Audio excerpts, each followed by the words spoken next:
So today I'm going to be comparing Tony Hawk's Pro Skater 5 to the new Tony Hawk's Pro Skater 1 and 2 remake.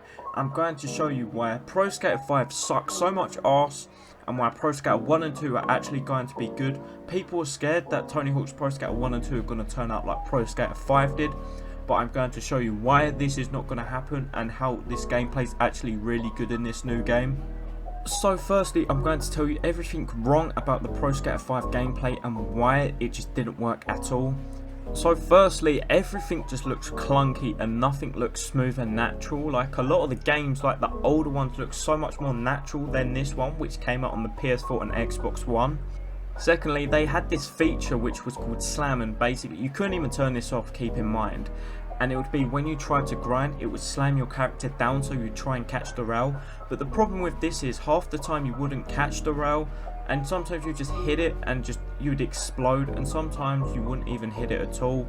And it's just annoying because most of us who try and grind, we hold triangle instead of tapping it.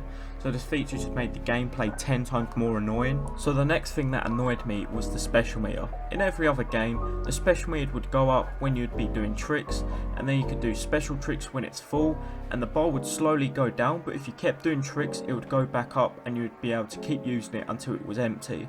With this game, you'd have to get it full, end your combo, activate it, and then be able to use it in your combo. But once it ran out, you wouldn't be able to use it again, and there was no way of refilling the bar halfway through using it, so it just didn't work at all, and I have no idea why they changed it. The next thing is the most important thing when having a Pro Skater game is the objectives and career. Like, they were so good in the old ones, like find the tape, collect, skate, but in this one they were just like boring, like mindless objectives, and they had some of the original ones but they just didn't have the same feel to them, and these ones just didn't work because of how clunky the gameplay mechanics were. Like, as you can see here, trying to hit a specific like target is just like near impossible to do first try. I'm just gonna quickly run through everything else that sucked about this game. The soundtrack sucked.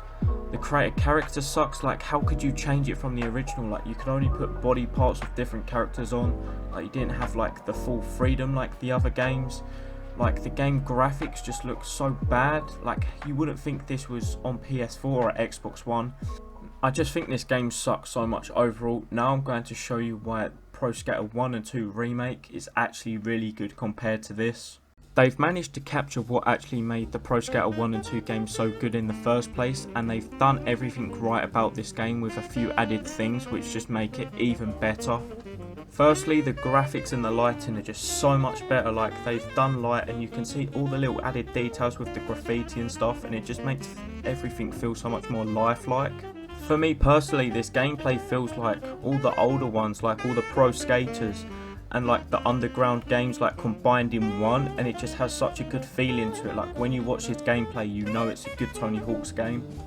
Everything just looks so smooth with all the tricks, like to the reverts and the manuals and the grinds.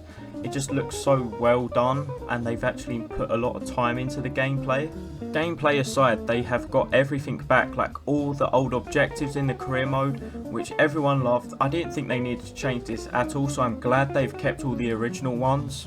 They've also got all the secret levels as well, and I'm sure they'll have like a lot of secret characters as well. They might not be the same due to rights and stuff, but it'll be the same sort of vibe.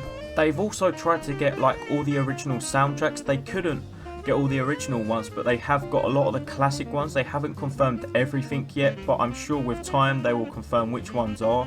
For now, all I know is Superman by Goldfinger has been confirmed, and that is the most classic, like, talked about Tony Hawk song.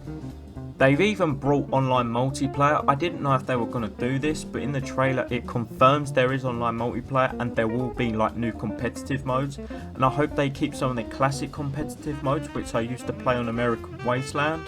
This game still has some mysteries to what it has in it, as they haven't revealed everything, but I know they have new tricks which they have said.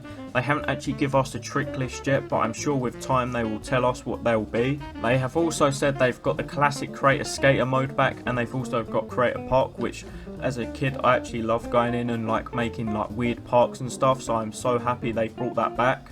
This game looks like it has a lot of potential, and I am really looking forward to this, and I'm going to say it now. If this game's as good as it looks, I think it's going to be one of the top 3 Tony Hawk games of all time. That was me comparing Pro Skater 5 to the new Pro Skater 1 and 2 remake. like and subscribe if you did actually enjoy this video, because I will be uploading a lot more content like this. If you didn't enjoy the video, leave a comment and tell me what I could do better.